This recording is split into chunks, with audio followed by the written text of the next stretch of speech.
that wait on the Lord shall renew their strength. They shall up on like an eagle. That's what happens when you wait. You get a little stronger. That's what happens when you wait. Hey guys, how you guys doing? I hope you guys are all doing absolutely amazing. What's good? What's popping? My name is Nkhensani. If it is your first time here, I create lifestyle and faith content here on YouTube, and I'm so happy that you are here today. Today's video we're going to be talking about waiting, the waiting season, especially because today's Valentine's Day when I'm filming this. So let's talk about it. We're single, we're waiting, what does that look like, how to wait well, and just all of that stuff, because listen, I am so passionate about talking about singleness. So before we get right into this video, don't forget to give this video a big massive thumbs up if you liked it. Comment down below your tips on waiting, your struggles with waiting, and just the highs and lows, and just be open, as I'm going to be open about my highs and lows with waiting.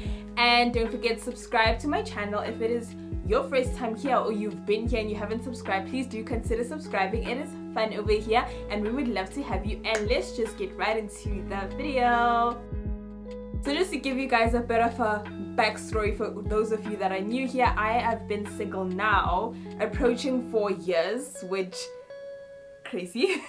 I've been single now for almost 4 years, and it's been such an interesting journey. Not to say that it's been beautiful all the time, not to say I've been content constantly. It's had its highs, its lows, but for the most part it's been such a beautiful journey to walk through. And like I said in the intro, I always just prompt people into seasons of singleness, and I'm very open and wanting people to be intentional within their singleness, because there's so much beauty in it. And Paul even says that singleness is a gift. Like, it is literally a gift. Like I said, I've been single now for like almost 4 years, and I feel like for me, I'm gonna be very sensitive to just speak on the fact that some people may not be like me and reaching a level of contentment with singleness, but some people may be genuinely seeking after it and genuinely want to, you know, have that boo thing in their life. Singleness isn't a season of stagnation, it's a season of working. You're not single and you're just there doing nothing. No, you're working, you're healing, you're growing, you're cultivating, you're doing so much within your season of singleness. It's not just stagnant, you know, and I think that's something that's really important to take note of. I was busy within my season of singleness. I have a few notes that I wanted to take and just talk to you guys about. So first thing is your season of singleness, right? How you approach your season of singleness. I think one of the things we tend to not do is inquire of the Lord, what season am I in? What does the season look like? Because your season of singleness can look differently. I remember listening to this one YouTube video where they explained that you need to ask God, what season am I in? Am I in a season of preparation? Am I in a season of growing, healing? What does that look like? Is this a season of dating? Is it a season of not dating? Is it a season of proactively pursuing dating? Or is it a season where I'm waiting and I'm just waiting? And it's explained the story of Ruth and then of Isaac. And Ruth proactively pursued after someone, right? So Ruth lost her husband and she went with Naomi. They went back home, and then she found her kinsman, which was Boaz. And everyone is always like, Lord, where my Boaz at? Lord, I want my Boaz.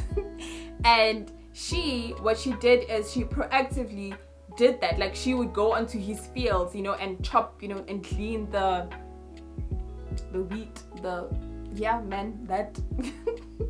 and then the night where she would go into his, you know, little place and lie on the threshold waiting for him to wake up. And she actively went out there. So you could be in a season where, yes, go on a few dates, get to know someone, proactively leave and do the things. But then you could be like Isaac, where you don't necessarily need to do anything but wait and trust that it's coming. Where with Isaac, Abraham was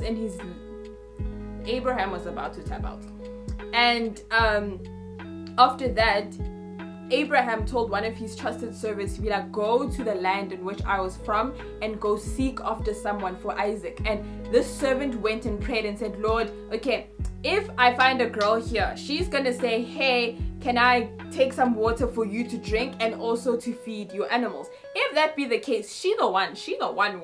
And that's how Rebecca came about. So I think it's, what season are you in within your singleness?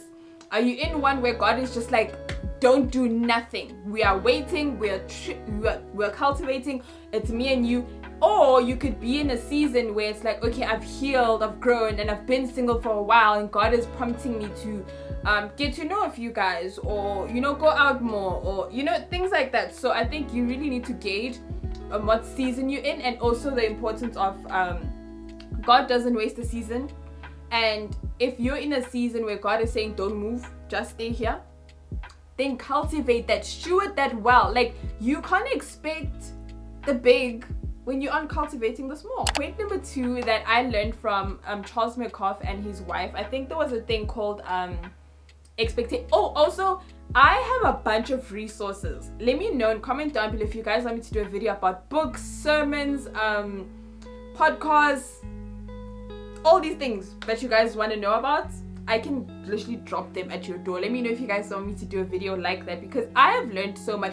This is what I'm saying. For me, singleness wasn't, I'm just single and I'm not going to learn. No, I learned about relationships. I learned about dating. I learned about what the season of singleness looks like. I learned about healing, about cultivating, about what to look for in a guy, I learned. Like, I wasn't just proactively just sitting here, or I'm not just a sitting duck. Like, I was growing, being teachable, and all of that stuff. So if you guys ever want those resources that I learned that really helped me, let me know.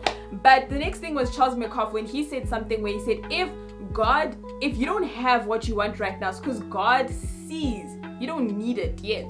So it's like, if you're single and you don't have any prospects, nothing's happening, it's because you don't need it. You don't need a man right now. You don't need to date right now. You don't need that right now. What you need in that moment is to have fellowship with God, and that's all that matters. So I think that's something that really helped me shift my perspective, to be like, man, if I don't have it right now, it's because I don't need it. And it helped me let that go. It helped me let go that expectation of, oh my God, at this age I need to find someone, especially when every single human being on social media is dating and getting engaged and living their best boot up life, and I'm here just single girls worldwide, you know? Something that really helped me was that when I heard that, where if I don't have it right now, it's because I don't need it. So why am I holding on to something and fixating and idolizing something that I don't need yet? Like, I don't need it. I can live my life. I can worship God. I can pursue my purpose and my calling. And I don't need a man yet. So that was something that was so helpful for me, is, man, I don't need it. And that's okay. And that's okay. So in a society that tells me that, oh, you don't have a man yet, you've never dated before, you've never done this, you've never done that, and all these things, it's God. I'm seeking God's approval. And if He is the good shepherd, you know, and He's saying, stay here, I can trust Him because I know who my God is, and He is who He says that He is, and He's holy. And God would never lead me somewhere that is going to harm me. You know, He's working all things for my good. So if He's called on me to be single, it's because there's purpose within my singleness. Like I said, singleness is a gift, right? And the next thing is intimacy. Like I said, I have a fear of relationships and intimacy, child, and which is something God worked on last year and taught me. So last year, God was like, okay, we need to learn to let this fear of intimacy go. And intimacy is vulnerability for me, is being vulnerable and open with people and being intimate in that sense, emotionally, right? And God was like, let's work on it. And God taught me intimacy with Himself, and He was like, this is what it looks like to be intimate with me. And He revealed who He was to me. I encountered the Lord in the most beautiful ways last year, and God showed me to have fellowship and intimacy with Him, to open up to Him. Like, this is my prayer journal. I have another one, I have a new one, but this is my prayer journal. And I started to write to Him about all things. Like, if I was feeling discontent in singleness, I talked to God about it. If there was something going on, like, I learned the art of, I can be real with God and I can trust Him. God already knows the innermost parts of me, so I can be open with Him and trust Him with the real me and be vulnerable and open with Him. And I started to do that. And crazy stuff is, this journal is completely filled up with prayers. Some of them about dating, singleness, things like that, but most of them about seeking the Lord. And that was really helpful. So once I cultivated intimacy with God, what God said, okay, cool, tick.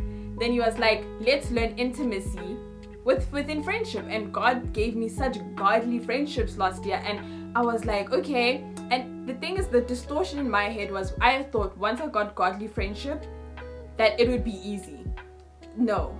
And then anything where God is in the center of, it sanctifies you. Friendship, I'm constantly praying, Lord, help me to serve these people that you have entrusted me with well. Help me to steward these friendships well. Help me to, serve all these people well. And I think that was so helpful to do. So once I learned intimacy, or once I am currently in the season of learning intimacy within friendship and serving, and not being selfish and not projecting on people and, being vulnerable with people and cultivating that.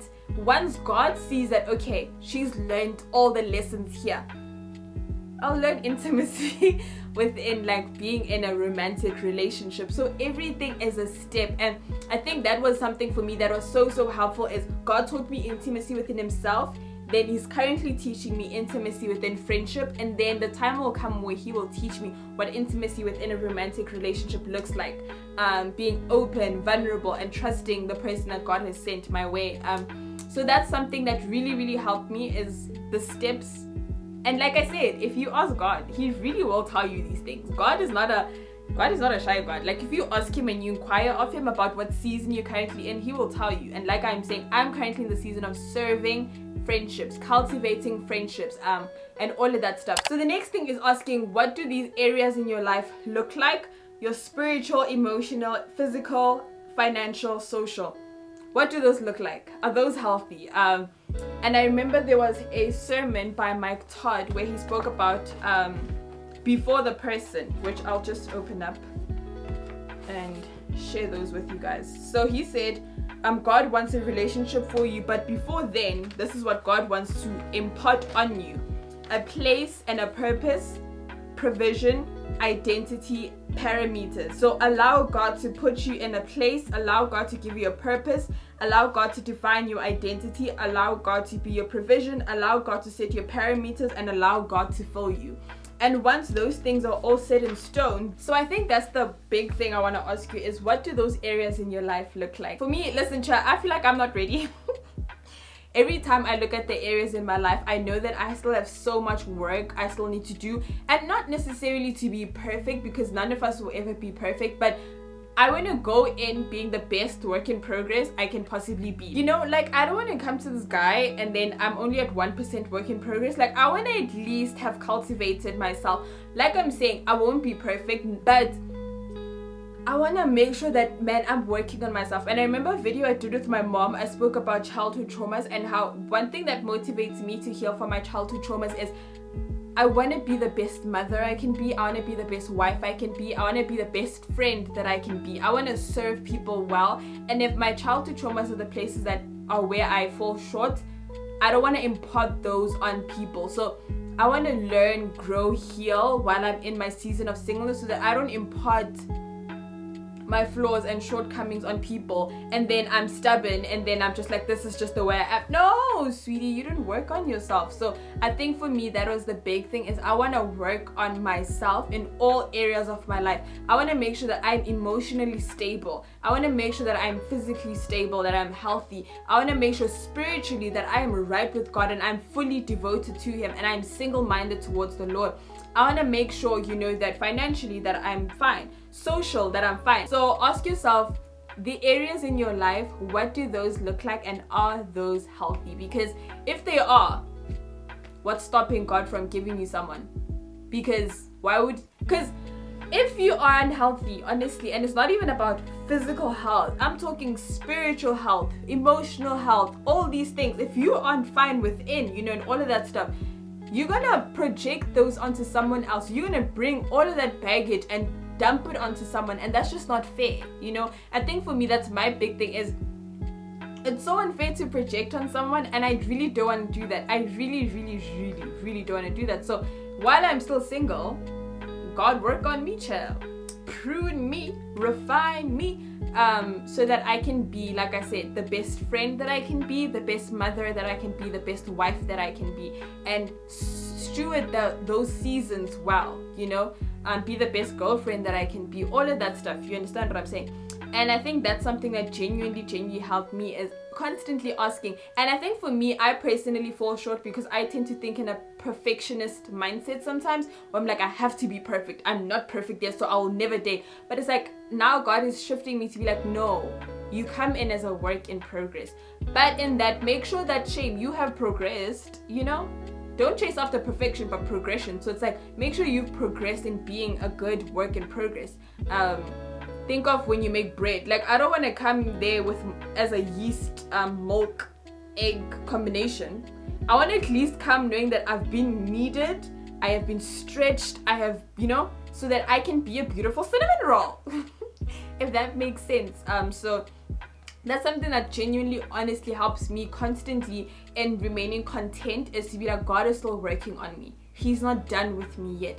And there's still so many areas in my life where if I don't grow right now, if I don't cultivate right now, I am going to sabotage whatever relationship God has for me. I am going to not steward it well. And I want to steward things well. While I'm in the season of singleness, in the season of waiting, man, I'm gonna work on myself to make sure that when I come into a relationship, listen, you're getting the best version of Nkhensani, and that's on period. The next thing that I really wanted to talk about, which was something that God really taught me within friendship also, is last year, God gave me such amazing, good, godly friends. The best of friends I could ever ask for. They are so sweet. They pray for me. They cultivate, they prune, they refine, they sanctify through Jesus for me. You know, they do this. It's uncomfortable. It's uneasy sometimes. But what God did was all my godly friends that he gave me are all in relationships. Oh, well, there's only one that's left that isn't dating, and I'm thankful for that. But all of them came in relationship. You remember what I said last week? If you watched last week's video, I said God is a God of detail. God doesn't just do something willy-nilly. If you look and you really want to see, pay attention to the things that God does. So I was like, shoo, God, like, you didn't even give me like one single friend. What's going on? And like I said, I'm in a preparation season, and God gave me godly friends that are in godly relationship to show me this is what godly relationship looks like. This is how a guy should pursue you. This is what it should look like. This is what it should be like. You know what I'm saying? And I'm so thankful for that, because I know going into my romantic relationship that I'm not gonna be tolerating just anything. Like, I have seen my friends be pursued well. I have seen my friends be loved like Christ loves the church. You know, I've literally seen and then I've seen their joy. I've seen how they pursue God together. I've seen how they submit to the Lord, how they have boundaries, how everything that they do, they want to honor the Lord first, then they honor one another within that. Like, I am literally into the thick of it. I'm in the thick of seeing what godly relationship looks like and learning from them. One of the things that God did for me was show me grace in that, to be like, Nkhensani, this is what I want to bless you with. And I always say this, and everyone thinks I'm crazy when I say this, but I always say, I have seen what the good Lord does for others. And shame, listen, I'm expecting nothing less, because God has showed me what it looks like. You know, God has literally been like, these are the things you pay attention to. These are the things that you want. These are the things, you understand what I'm saying? Like, God has given me that, and I'm so thankful for that, because seeing my friends all be loved and cherished in a way that honors God is so, it's so good, man, for the soul. And I think also in that, you really need to, I want to talk about this real quick. You really need to learn to change your perspective, because I could see all my friends dating, engaged and all of that stuff, and I could look at that and be like, oh God, what about me? Do you not have anything for me? What about me, God? But instead, my perspective was, man, God, thank you for showing me this, because now I know what to look for. Now I know what you're going to send me. Now I know what you're going to bless me with. Now I know the good gift that you are currently pruning and prepping for me. Like, I see it, and I'm so thankful for that. As opposed to looking at everyone dating and being bitter. And shame, on Instagram, shame, guys, everyone is getting engaged right now. Every single human being. I keep like looking everywhere. It's relationships galore. But for me, what really helps me is, and not to say that some days I'm always on this, I'm okay with it, but it's to communicate that, number one, with my friends, to my mom, and to my cousin, to talk about when I'm feeling discontent, to be like, listen, I want a guy right now. Like, I want to be loved by a guy. I want affection from a guy. And they will remind me, okay, great, awesome. But remember, God is currently packaging that good gift for you right now. Wait well, cultivate well. In this season, trust that God is going to bring this for you. And I remember moments where I started to idolize marriage specifically. Not even, like I said, dating scares me, so marriage. I started to idolize marriage, and this is the short, and God really had to convict me after that, to be like, marriage is not your end all be all. Your end all be all is one day you're gonna be with me. Like, I am gonna see you one day, Jesus. That is my end all be all. Running my race for the Lord, and not necessarily for marriage, to be like, oh, once I'm married, I'm gonna be so content. Once I'm married, I'm gonna be so happy. All of these things, like, no. And I remember listening to a podcast by Jenny Allen, and she had Paul David Tripp there, and he was talking about how a relationship will never satisfy you, nor will it ever fulfill you, if you don't find contentment within Christ first. If you don't seek the Lord first, you will think that, oh my gosh, God, I've been waiting for like 10,000 million years. Where's this guy? When is he coming? Where's this girl? When is she coming? Have I been cultivating well? Have I been seeking the face of the Lord? Like I said last week, I want to be like the psalmist. I earnestly want to seek after you, God. Have I been doing that? Or have I been idolizing this thing that is going to be the thing that will make me fulfilled? Marriage, dating, love will not make you feel known, seen, and loved to the capacity that you need to be known, seen, and loved. Only God can do that. I think that's what discernment is for. That's what constantly being in God's word is for. That's what constantly seeking him is for. Because I could have easily been like, okay, you're giving me all these friends, and then what? What am I supposed to do with them dating? Like, what is it? But what God did is that God laid it on my heart to be like, I'm doing this to prepare you, so that you know what to expect, so that you know that, look to your friends when you feel discontent, and know that I am still packaging your good gift for you, because that's what you desire. And then lastly, I want to talk about trusting God's timing, because he's holy. As we are in the season of waiting, wait with joy, you know, because they that wait on the Lord shall renew their strength. They shall up on like an eagle. That's what happens when you wait. You get a little stronger. That's what happens when you wait. Wait well and trust God's timing, and trust that what God is currently working, like I said, God is currently packaging. You want to make sure that you find a guy that has been pruned, refined, and pressed by God. Wait well, like I'm saying, and trust God's timing. You know, God doesn't waste a season, nor does he do things willy-nilly, nor does he do things to harm you. Like I said in the beginning, like, God is literally working all things for your good. And if in the season you're currently in, he's like, okay, I want you to have this person. Like, I really want you, but we still need some deep work. I still need to chisel you. I still need to work on you. I still need to prune you. Because when you go into, I think with dating, your end goal is marriage, or it should be. If your end goal is marriage, is to be one, you are literally walking in steps of basically dying to yourself fully. Because yes, right now we've called to deny ourselves, but marriage, you become one with the person that you're going to marry. So if you have not been pruned, cultivated well, you're gonna come, and then you're gonna be on, and then you guys are constantly gonna clash, because none of you have been crushed, pruned, refined. And I think that's the important thing, is seek in the Lord. Like I said, for me, this season of singleness has been learning. I've literally been learning so much. And there's this one, like I said, I'll probably do this video, even if you guys don't want me to, just talking about resources, podcasts, things that I've listened to. And there's this one podcast series that I was listening to called the Dateable one. and it just spoke about just debating, are you dateable, is he dateable, is she dateable, dateable but single, and then marriageable. But here's a dateable checklist. Check your preparation. In step number 2, check your pattern. 3, check your priorities. Number 4, check your people. Literally, like what I said, what Mike Todd said, before the person, cultivate, grow, you know, put things together, man. Build the puzzle, because that's what needs to take place here, and that's what waiting should be. I remember, I think Lisa Bavia said on Instagram, singleness is not a season of waiting, it's a season of doing. So what are you doing? Don't just wait haphazardly and think it's just gonna come knocking at your door. And yes, I know some people say that about me because I never leave the house, but in that shame, I am preparing. I am preparing for this exam chair. I'm making sure that I'm ready, I'm pruned, I'm cultivated, I'm learning, I'm growing emotionally, spiritually, physically, all the things, you know. And I think that's what waiting should be.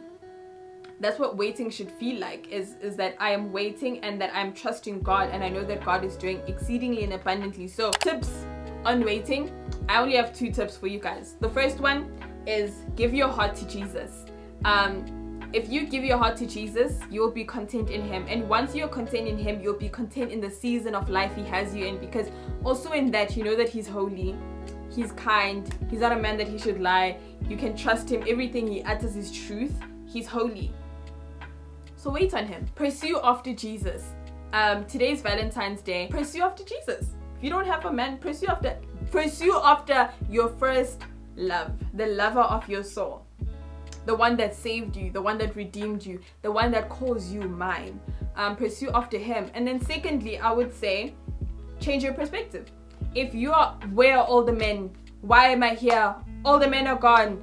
Oh my gosh, I've been single for 10,000 million years, God. Why aren't you doing this? Why aren't you giving me this? When I have this, I'll finally be able to serve you well. I'll finally be able to do things for your glory and for your kingdom. I will finally be able to be happy. I will be, you know, all these things. It's like, no, change your perspective. If you're constantly seeing people, if you get triggered by, I honestly feel like if you get triggered, the person that is triggering is not the problem, you are the problem.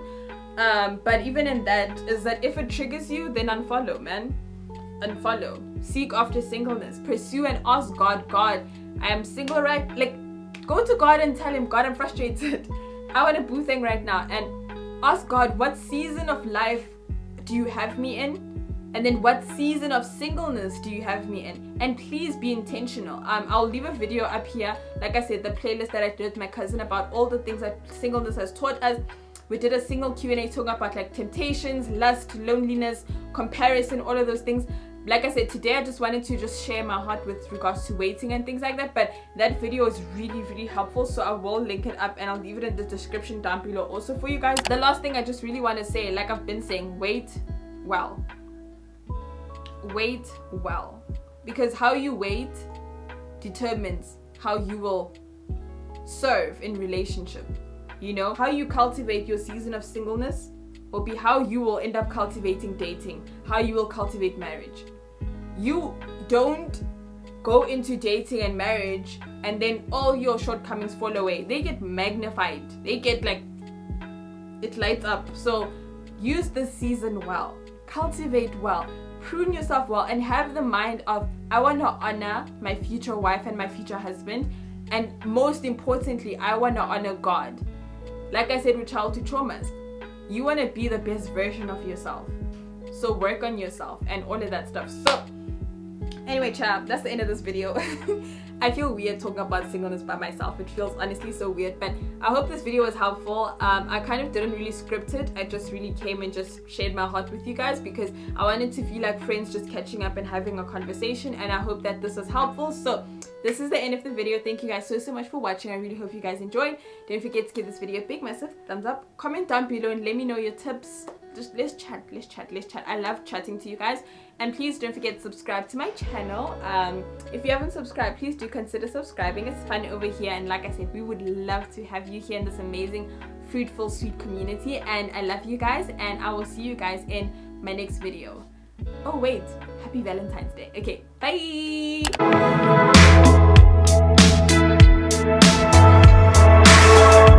I'm not the kind that takes away when it's over.